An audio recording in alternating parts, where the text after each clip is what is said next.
Abiso sa mga naghahanap ng trabaho abroad, kabi-kabilang job opportunities ang nakalatag sa iba't ibang industriya sa Europe at Japan. May unang balita, si Dano Tingkungko.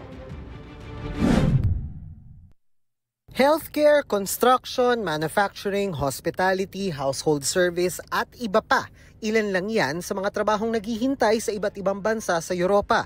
Ngayong in-demand ang mga Filipino migrant worker doon ayon sa November 2024 Overseas Labor Market Situationer ng DMW. Sa Hungary, halimbawa, may demand para sa mga professional nurse na may B1 Hungarian language proficiency.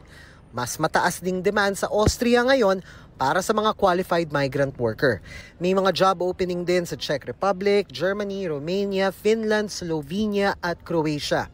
We do not create the demand for ourselves. So yung demand created by them compels us, should I say, to talk to the host countries. That brought us to Central and Eastern Europe, where we know for sure that employers there are only too happy and willing to engage Filipino workers.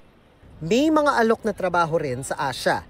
Tulad sa Japan na nakatakdang tumanggap ng mahigit 800,000 foreign workers sa ilalim ng Specified Skilled Worker Visa.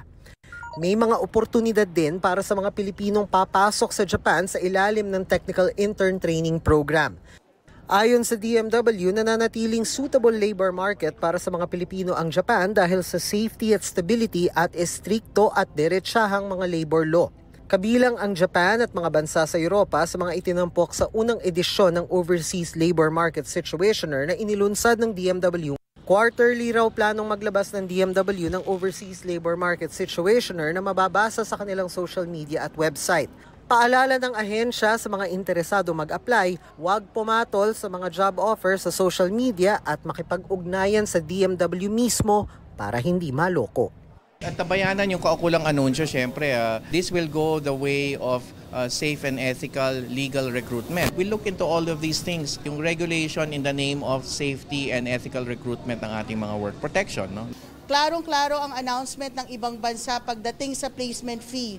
No placement fee ang Austria, no placement fee ang Finland, at marami pa pong ibang mga bansa. We promise to publish itong listahan, updated listahan ng no placement fee. At isa doon, no, na isang traditional market din natin, yung pumirma po tayo ng joint statement with Qatar.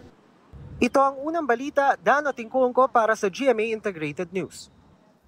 Gusto mo bang mauna sa mga balita?